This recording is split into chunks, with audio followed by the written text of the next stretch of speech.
दोस्तों स्वागत है आपका एक बार फिर। फ्रेंड, जैसा कि आपकी स्क्रीन के ऊपर ये दिख रहा होगा कि आज हम GS2 पेपर मेंस को एनालिसिस करेंगे विद इन 30 मिनट्स के अंदर, और साथ में इसमें मैं आपको डिटेल एनालिसिस कराऊंगा विद इन 30 मिनट्स के अंदर। देखिए, ये वीडियो यूट्यूब पे फर्स्ट टाइम है, मे बी हिंदी मीडियम को लेके। मुझे इंग्लिश मीडियम का तो नहीं पता, बट हिंदी मीडियम को लेके मैं कह सकता हूँ फर्स्ट टाइम है। इसमें मैं आपको एक एक चीज़ बताऊँगा, ओवरऑल एनालिसिस बताऊँगा, क्योंकि हिंदी मीडियम के बच्चे जब तक मेंस के सिलेबस को नहीं समझेंगे जब तक उनका सिलेक्शन नहीं हो पाएगा। पीटी में अगर आप क्वालिफाई कर भी लेंगे, अगर मेंस नहीं हुआ तो फिर उसका फिर कोई मतलब नहीं रह जाता। हालांकि एक्सपीरियंस ज़रूर मिलता है लिखने का, आपको अपने लूप होल्स के बारे में, आपको अपनी कमियों के बारे में ज़रूर पता चलेगा, लेकिन ये वीडियो काफ़ी ज़्यादा इंपॉर्टेंट होने वाली है।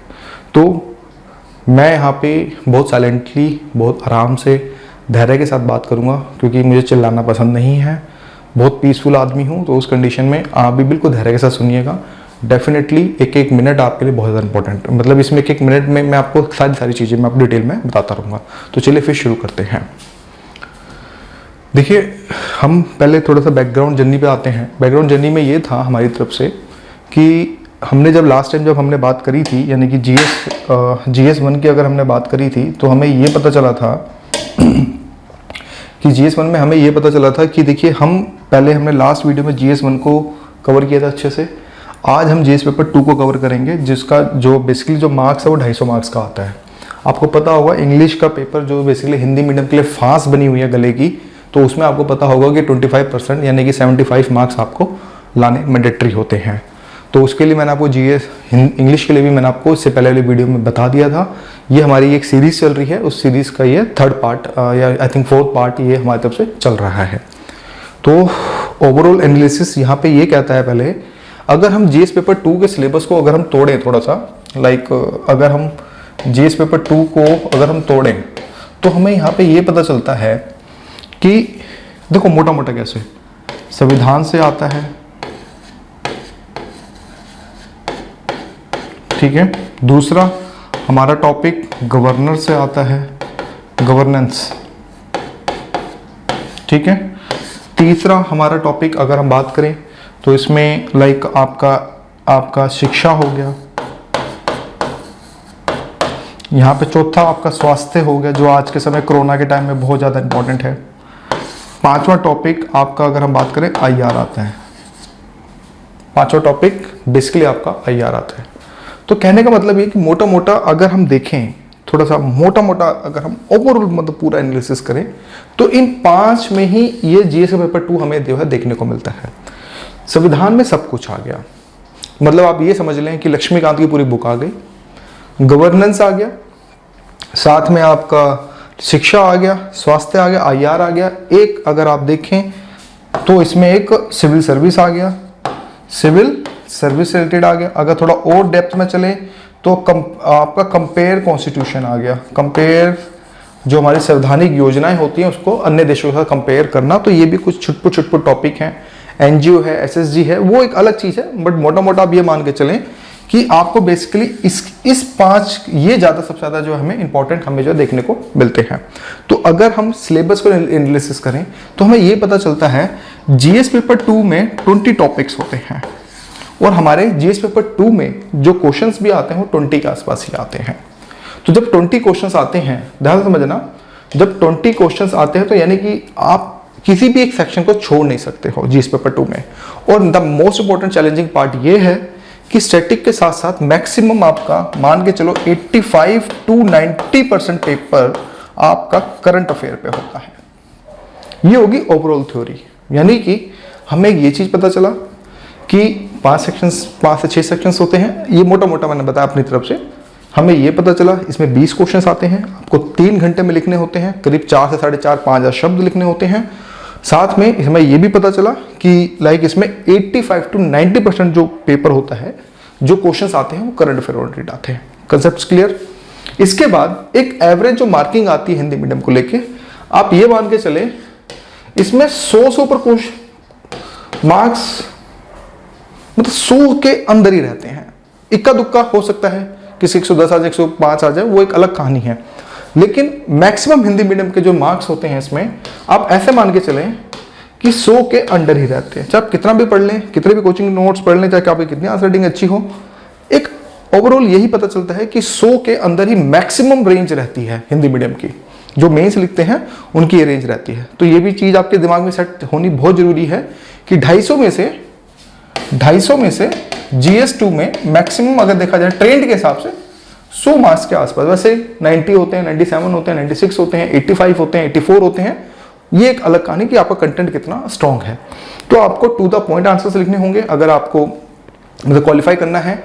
टू द पॉइंट, कोई भूमिका की जरूरत नहीं है। जो क्वेश्चन ने पूछा स्ट्रेट फॉरवर्ड उसी क्वेश्चन के साथ आगे बढ़े।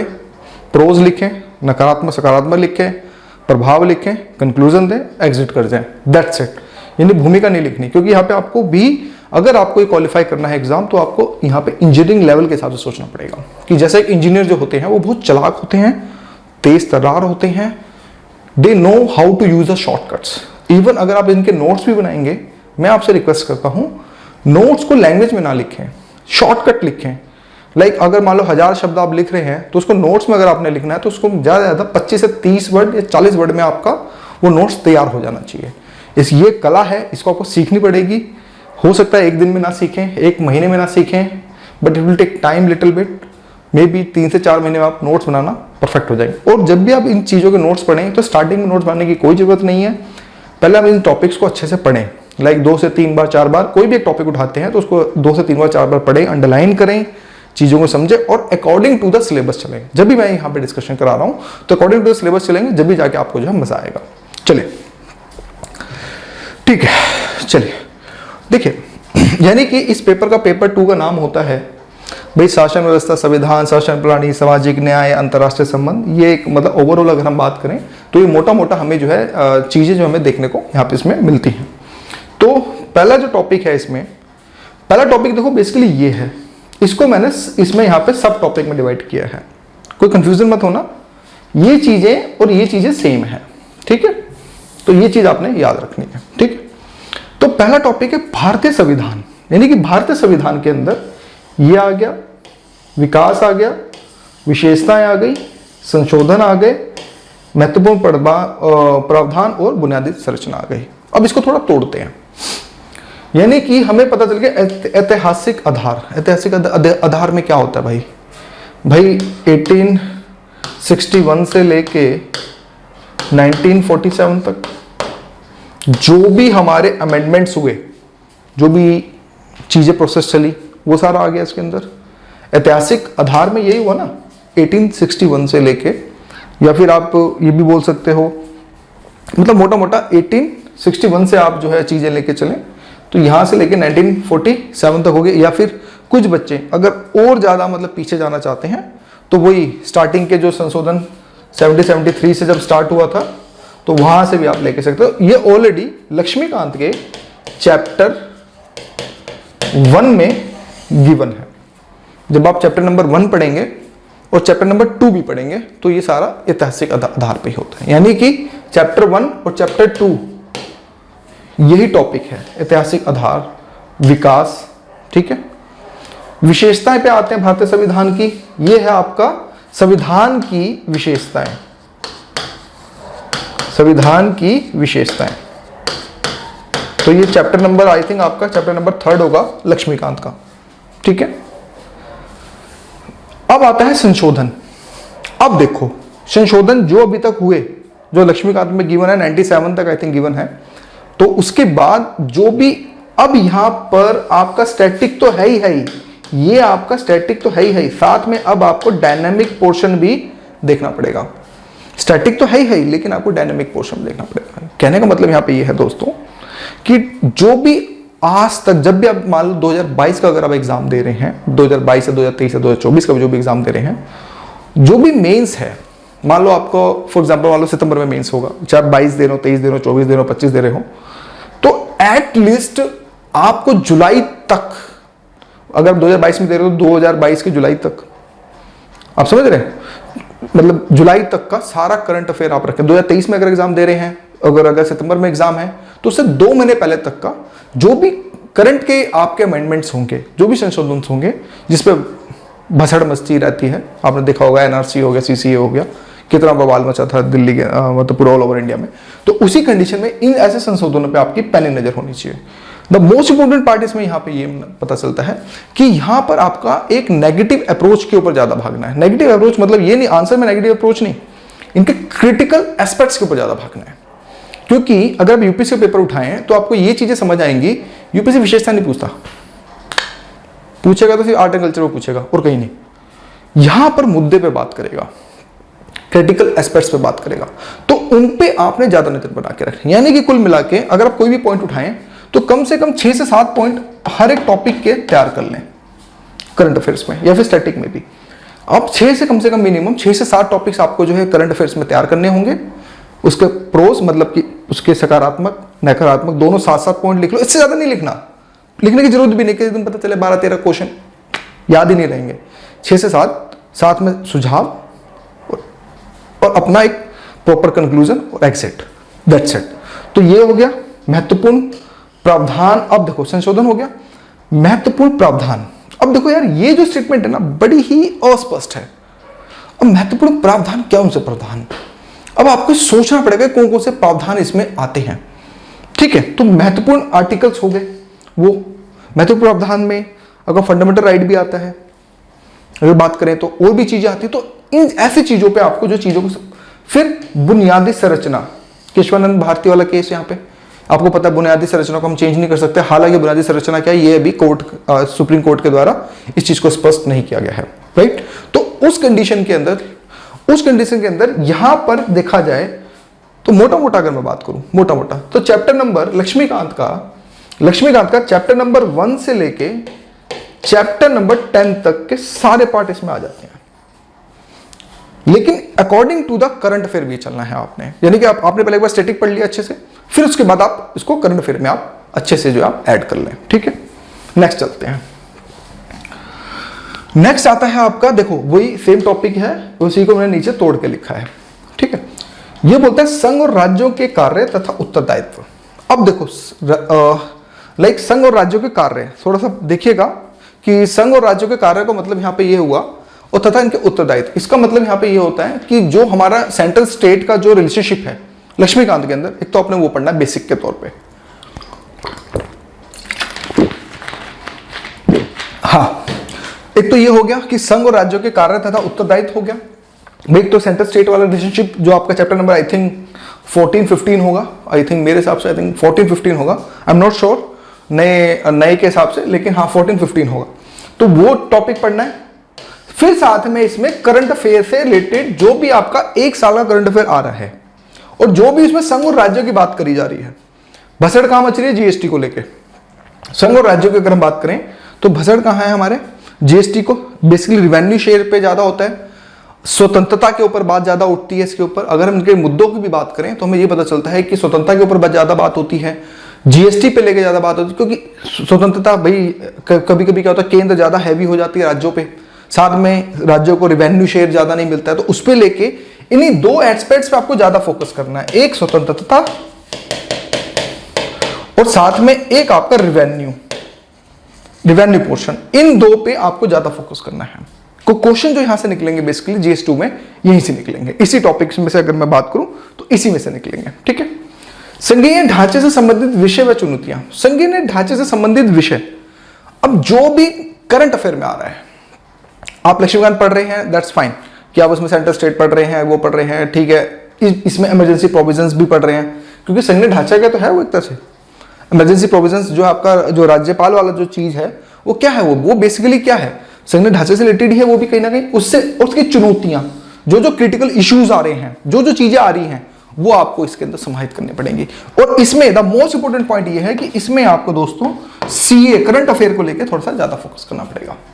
यानी कि अगर हम बात करें तो सीए को लेके थोड़ा सा आपको यहाँ पे ज्यादा बेसिकली जो है फोकस करना पड़ेगा। ठीक है, फिर स्थानीय स्तर पर शक्तियां व वित्त का हस्तांतरण और इसकी चुनौतियां, यानी कि यहां पे बात हो रही है PRI plus ULB. PRI plus ULB का मतलब यहां पे ये होता है दोस्तों कि पंचायती राज और साथ में शहरी शासन, शहरी जो हमारे जो राज्य स्तर जैसे कि चलता है नगर निगम, तो उसके हिसाब से यहाँ पे क्वेश्चंस आते हैं। एक तो ये हो गया, तो वहां से तो आप वो दो चैप्टर आई थिंक 38 39 चैप्टर है, अगर मैं 5th एडिशन की बात करूं तो उसमें 38 39 हो गया। साथ में अब देखो यहां पे टॉपिक क्या है, स्थानीय स्तर पर शक्तियां और वित्त का हस्तांतरण। वित्त यानी कि 14वां वित्त और 15वें वित्त का क्रिटिकल एनालिसिस। भाई 14वें वित्त में क्या क्या, मतलब क्या क्या वो था, 14 फाइनेंस कमीशन के अंदर क्या क्या चीजें थी, फिर उसको कंपेयर करेंगे 15 फाइनेंस कमीशन के साथ, और फिर उसके बाद हम चीजों को आगे लेके चलेंगे। तो ये इसका क्रिटिकल पूरा एनालिसिस, साथ में इनके अलग अलग डायमेंशंस का मतलब कि भाई 15 फाइनेंस कमीशन कैसे महिलाओं को लेके सशक्त हुआ है, कैसे ई गवर्नेंस को लेके फोकस में आए हैं, कैसे पंचायती राज के अंदर कैसे इसने रिफॉर्म किया है, ये हो गया सारा। फिर साथ में इसकी चुनौतियों में स्टेट फाइनेंस कमीशन ये भी एक टॉपिक इसके अंदर इंक्लूड होता है।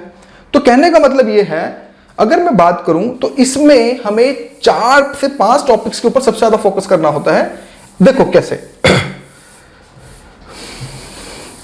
देखो इसमें क्या, देखो हमें क्या क्या देखना होता है दोस्तों। एक तो आपका बेसिक हो गया जो आप लक्ष्मीकांत से पढ़ेंगे, और एक क्वेश्चन आता है 100% आता है, जरूर आता है, इस चीज को याद रखना। एक तो बेसिक हो गया, दूसरा आपका एक आपका हो गया 15 फाइनेंस कमीशन हो गया, एक स्टेट फाइनेंस कमीशन हो गया, उसके इश्यूज हो गए, ठीक है। फिर साथ में इनका क्रिटिकल एस्पेक्ट्स वो भी सारा हो गया, और साथ में एक साल में 1 ईयर में क्या क्या डेवलपमेंट चला है पंचायती राज को लेके, जो भी डेवलपमेंट चला है इसके लिए मिनिस्ट्री की साइट्स आपको देखना बहुत जरूरी है। साथ में इसमें आपको ऐड करना होगा केस स्टडीज कि भाई ऐसी कौन सी पंचायती राज है जहां पे मतलब बोलते हैं ना कि काफी अच्छा, काफी बड़ा, मतलब काफी भयंकर मतलब इंपैक्ट हमें जो देखने को मिल रहा है, तो उसकी केस स्टडीज, ठीक है। साथ में कोई रिपोर्ट अगर आ रही है, कोई रिपोर्ट आ रही है पंचायती राज को लेके, इंडेक्स आ रहा है पंचायती राज को लेके, तो वो भी चीजें आपको इसमें ऐड करनी पड़ेंगी। ये है करंट एस्पेक्ट्स, यानी कि पहले आप स्टैटिक पढ़ेंगे, बिल्कुल बेसिक्स पढ़ लो, 15 फाइनल कमीशन पढ़ लो, स्टेट फाइनल कमीशन पढ़ लो, 14 फाइनल कमीशन पढ़ लो, वो हो गया। फिर उसके बाद ये जो सारी चीजें, ये सारी करंट ओरिएंटेड होती हैं। तो कहने का मतलब ये है कि आपने अपने अगर आप टॉपिक वाइज भी चलते हैं तो आपको स्टेप बाय स्टेप चलना है। पहले बेसिक्स को खत्म करते हैं, फिर उसके बाद इस पे आ जाओगे तो आपकी चीजें कंप्लीट हो जाएंगी। यानी कि इसमें इंडेक्स, रिपोर्ट, साथ में कोई केस स्टडी, जो आप न्यूज़पेपर पढ़ते हैं डेली बेसिस पे, उसमें से कुछ निकल के आता है, तो उसमें से ये सारे टॉपिक कंप्लीट होते हैं। और ये बहुत इंपॉर्टेंट टॉपिक है, यहां से 100% श्योर है क्वेश्चन जरूर बनता है पंचायती राज से। इवन मैं ये भी कह सकता हूं कि पंचायती राज के बगैर यूपीएससी का पेपर अधूरा है, क्योंकि करना तो अपने गांव में ही काम है। अगर आप डीसी बन के जाएंगे, अगर डिस्ट्रिक्ट कलेक्टर बन के जाएंगे तो करेंगे तो रूरल डेवलपमेंट ही ना, तो उसी कंडीशन में ये क्वेश्चन बहुत ज्यादा इंपॉर्टेंट हो जाता है। तो इस चीज को आपने याद रखना है। नेक्स्ट चलते हैं। फिर आता है विभिन्न घटकों के बीच शक्तियों का पृथक्करण, विवाद निवारण तथा तंत्र तथा संस्थान। अब देखो यहां पर बेसिकली अगर हम बात करें, जो विभिन्न घटकों के बीच शक्तियों का पृथक्करण जो हमें देखने को मिल रहा है, यानी कि इसमें आपका एससी हो गया, ठीक है, और एडमिनिस्ट्रेशन हो गया। यानी कि अगर बात करें सुप्रीम, मतलब एससी सुप्रीम कोर्ट, यानी सुप्रीम कोर्ट हो गया, और उसमें राज्य का प्रशासन हो गया। जो भी प्रशासन हो गया, उनकी क्या एक सीमा है, कहां कहां ये शक्तियों को मिल जाते हैं, कहां कहां ये अलग रहते हैं, उस चीज को लेकर चलना पड़ता है। इसके लिए कोई स्पेशल नोट बनाने की जरूरत नहीं होती। जस्ट आप अगर आपने लक्ष्मीकांत अच्छे से पढ़ ली है, उसी में दे रखा है, अच्छे से गिवन है उसमें, और साथ में क्योंकि ये सेंट्रल स्टेट के रिलेशनशिप में है, और साथ में जो भी करंट अफेयर ओरिएंटेड चीज आती है, कोई भी चीज आती है, आप उसमें फोकस करेंगे, ठीक है। इसी के जैसे विवाद निवारण तंत्र तथा संस्थान। दोस्तों विवाद निवारण तंत्र के अंदर अब जैसे कैट आ गया, जैसे आपने देखा होगा जब आप कॉन्स्टिट्यूशन नॉन कॉन्स्टिट्यूशन बॉडी पढ़ते हैं, उसमें देखा होगा कैट आता है, और भी संस्थान आते हैं जहां पर भी किसी भी चीज का विवाद का निपटान किया जा सके, जिसके अंदर कंज्यूमर भी आ जाता है। अभी देखा होगा कंज्यूमर का 2019 का जो है अभी बिल भी आया था, तो उसमें कंज्यूमर हो गया, कैट हो गया, ठीक है, ट्रिब्यूनल्स हो गए, जो भी सारे विवाद निवारण तंत्र हो गए, उसमें सारी चीजें इसमें आती हैं। फिर संस्थान का मतलब जो ये संस्थानी तो होती है ना, तो इसमें जैसे कि कॉन्स्टिट्यूशनल अमेंडमेंट, जो आपकी कॉन्स्टिट्यूशनल बॉडीज हो गई, नॉन कॉन्स्टिट्यूशनल बॉडीज हो गई, ये सारे संस्थान के अंदर जो हमें देखने को मिलते हैं। जब भी मैं कहता हूं कि लक्ष्मीकांत को घोट के पी जाओ, कम से कम 10 से 12 बार 15 बार कम से कम उसको अच्छे से पढ़ोगे, जब जाके आपको चीजों को बहुत अच्छे से, अगर मैं बात करूं तो बहुत अच्छे से आप क्रिटिकल एनालिसिस जो आप कर पाएंगे। समझ आ गया? ये बेसिकली लक्ष्मीकांत प्लस आपको इस पे करंट अफेयर ओरिएंटेड चीजें, एससी के जजमेंट्स, प्रशासन को लेके बवाल जो मचता है, कभी कभी अब देखो यहाँ पे जुडिकल एक्टिविज्म भी आता है। क्यों आता है? क्योंकि भाई विभिन्न घटकों की भी शक्तियों को पता है, क्योंकि कभी कभी क्या होता है, सुप्रीम कोर्ट भी जब प्रशासन अच्छे से काम नहीं करता है तो सो मोटो लेता है, फिर उसको बीच में कूदना पड़ता है। तो ये सब कंट्रोवर्सीज, ये सारी चीजें अगर हम बात करें तो इसमें हमें जो है देखने को मिलती है। ठीक है, नेक्स्ट, भारतीय संवैधानिक योजना की अन्य देशों के साथ तुलना। देखो इसको हम बोलते हैं basically compare constitution. Compare constitution में अगर हम बात करें, लेकिन यहां पे एक वर्ड है, देखो अन्य देशों के साथ तुलना तो हो गई, अन्य देश ठीक है जो भी, लेकिन यहां पे लिखा भारतीय संवैधानिक योजना। बिल्कुल क्लियर कट है, बिल्कुल क्लियर कट यहां पे है, जो भी हमारी योजना संवैधानिक योजना हैं जो भी चल रही हैं उनको हम कंपेयर करते हैं। अब इसमें क्या कर सकते हो, देखो पहले फर्स्ट जापान को पढ़ो, यूएसए को पढ़ो, यूएसए का कॉन्स्टिट्यूशन एक ब्रीफ में, ऐसा नहीं कि अब तुम किताब ले आओ, नहीं, मैक्सिमम 3 से 4 पेज में जापान के बारे में थोड़ा सा मोटा मोटा पढ़ लो, कैसा है कॉन्स्टिट्यूशन उसका, किस तरह से है। यूएसए का पढ़ लो, यूके का पढ़ लो, ठीक है, फ्रांस का पढ़ लो, फ्रांस का थोड़ा अलग सिस्टम है, और साथ में आप रशिया का पढ़ लो, और ज्यादा अगर आपको लग रहा है तो साउथ अफ्रीका का पढ़ लो, बस इतना कर लो सफिशिएंट है। और चाइना है इंपॉर्टेंट आज के समय, ठीक है, पाकिस्तान का तो पता होता ही है, तो ये आपको थोड़ा सा पढ़ना पड़ेगा, हल्का सा मतलब ब्रीफ, ये पता चलना चाहिए कि कैसा स्ट्रक्चर है किसी देश का, कैसे चीजें चल रही हैं, किस तरह से चल रही हैं। जब तक आप ये करोगे जब तक आपको और मजा आएगा। ये हो गया। अब इनको कंपेयर करो कि भाई जैसे कि फॉर एग्जांपल प्रधानमंत्री कहाँ कहाँ स्ट्रॉन्ग है, जैसे यूएस में प्रधानमंत्री की कोई वैल्यू ही नहीं होती, वहाँ प्रेसिडेंट मेन है। इधर जैसे इंडिया में आए तो प्रेसिडेंट की कोई वैल्यू नहीं है, यहाँ पर अगर हम बात करें तो बेसिकली प्रधानमंत्री इंपॉर्टेंट है। तो ऐसे जब आप चीज़ों को कंपेयर करो, फिर इसके साथ ये भी देखो योजनाएं, कोई भी अगर जैसे फॉर एग्जाम्पल आप ऐसे देखो मैं एग्जाम्पल के तौर पर समझाता हूँ, जैसे मनरेगा है, ये एक्ट है। अब आपका कैसा रोल होना चाहिए, सोचो, देखो सोचोगे तो आंसर्स होंगे। क्या मनरेगा जैसी स्कीम क्या रशिया में भी चलती है, क्या चाइना में भी चल रही है? तो पता कैसे चलेगा? गूगल बाबा। तो जब आप सर्च करेंगे तो चीजें आपको निकलती चली जाएंगी। आपको पता है जैसे कि पंचवर्षीय योजना चाइना में भी है, पंचवर्षीय योजना अगर हम बात करें तो रशिया में भी है, इंडिया में भी है। तो इनको कंपेयर करो। है इकोनॉमी का टॉपिक, लेकिन भाई हमें अकॉर्डिंग टू सिलेबस चलना है। कुछ बच्चे बोलते हैं कि सर ये तो इकोनॉमिक का टॉपिक हो गया। भाई जरूरी नहीं है कि इकोनॉमिक टॉपिक है। अगर आप सैद्धांतिक तौर पर चीजों को अगर कंपेयर करना स्टार्ट करेंगे तो जीएस में भी आ सकता है। तो इसलिए GS1, GS2, GS3 और इवन GS4 बहुत ही इंटरलिंकेज टॉपिक है। इनमें इनकी सीमा खींचना बड़ा मुश्किल काम है। तो ये आपको चीजें बेसिकली अगर मैं बात करूं तो लेके आपको चलना पड़ेगा। ठीक है, नेक्स्ट आते हैं आपका संसद और राज्य विधायिका संरचना कार्य, ये सारा वो वाला पोर्शन हो गया जिसमें आपका सेंट्रल हो गया। सेंट्रल के अंदर जैसे कि आपका राष्ट्रपति, ठीक है, यहां पर आप गवर्नर कर रहे हो, इसके बारे में पहले तो डिटेल नॉलेज आपको बिल्कुल अच्छे से होनी चाहिए। इसी के जैसे यहाँ पे आपका वाइस प्रेसिडेंट हो गया, ठीक है, इसमें तो होता नहीं, चलो। फिर इसमें आपका PM हो गया, काउंसलिंग हो गई। इसी के जैसे CM हो गया, उसकी काउंसलिंग हो गई। फिर यहाँ पे आपका संसद हो गया, फिर यहाँ पे आपका विधायिका हो गया। एक तो आपने ऐसे पढ़ना है पूरा, ठीक है, अच्छे से पढ़ो कंपेयर करके, बिल्कुल अच्छे से, बिल्कुल बढ़िया से। एक तो आपने ऐसे पढ़ना है। फिर अब देखो शक्तियां एक विशेषाधिकार और इनसे उत्पन्न होने वाले विषय। जैसे कि आपको पता है कि ठीक है, संरचना पढ़ ली हमने, संसद और राज्य विधायिका पढ़ लिया अच्छे से, संरचना पढ़ ली, कार्य पढ़ लिए, कार्य संचालन पढ़ लिया, जो बेसिक लक्ष्मीकांत में गिवन है आपने वहां से पढ़ लिया। उसके बाद अब लास्ट वाले पॉइंट पे आओ। लास्ट वाला पॉइंट यहाँ पे ये कहता है कि शक्तियां वह विशेषाधिकार और इनसे उत्पन्न होने वाले विषय। उत्पन्न होने वाले विषय का मतलब यहाँ पे ये है दोस्तों, आपको पता है कि सबको विशेषाधिकार भी दिया जाता है, राइट। जैसे कि राष्ट्रपति का एक अलग विशेषाधिकार है, गवर्नर का एक अलग विशेषाधिकार है, MP का एक अलग विशेषाधिकार है। आपको पता होगा, जैसे मैं आपको एक छोटा सा एग्जांपल दूं, टोल की बात होती है। अब हम जैसे लोग यार जब जाते हैं, मान लो मैं अगर बाहरी द्वार जाता हूँ, 3 टोल पड़ते हैं, मुझे पता है ना भाई पैसे कटते हैं, उसमें थोड़ा सा कॉमेडी हल्की सी 1 मिनट की, तो कट गए 285 रुपये कट जाते हैं। आते समय भी 285 रुपये कट जाते हैं, थोड़ा दुख होता है, ठीक है, बट क्या करें, देना है क्योंकि। लेकिन अगर एक वहां का MP है कोई, उसका कोई टोल नहीं लगता, उसका पास होता है, वो वहां से निकल जाता है। MP और MLA में यही फर्क है दोस्तों, ध्यान रखना कि अगर MP कोई भी एमपी फॉर एग्जाम्पल अगर महाराष्ट्र में भी गाड़ी लेके जा रहा है तो उसका टोल नहीं लगेगा, अगर वो उत्तराखंड में जाए तो भी उसका टोल नहीं लगेगा। एमपी की गाड़ी है, अगर एमपी इसमें बैठा है तो। लेकिन अगर एक जो एमएलए होगा उसका टोल सिर्फ उसी स्टेट में नहीं लगेगा। फॉर एग्जाम्पल यूपी का है तो उसके लिए नोएडा से लेके आपका गोरखपुर तक देवरिया तक उसका टोल फ्री है। लेकिन अगर वो बिहार में आएगा एमएलए तो उसका टोल लग जाएगा। There is a difference. राष्ट्रपति उनका टोल पूरा ऑल ओवर इंडिया में जैसे कहीं नहीं लगता। तो उसी के कंडीशन में ये सब चीजें मैंने आपको बताने की यहाँ पे कोशिश करी कि इनके विशेषाधिकार है।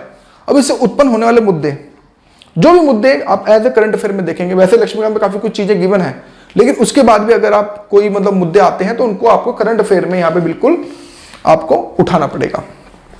भाई कोई भी चीज है, जो भी करंट अफेयर आपका आता रहेगा तो ये चीज आपने याद रखनी है लास्ट वाले पॉइंट में कि भैया ये टॉपिक बेसिकली सीए से है, करंट अफेयर से है।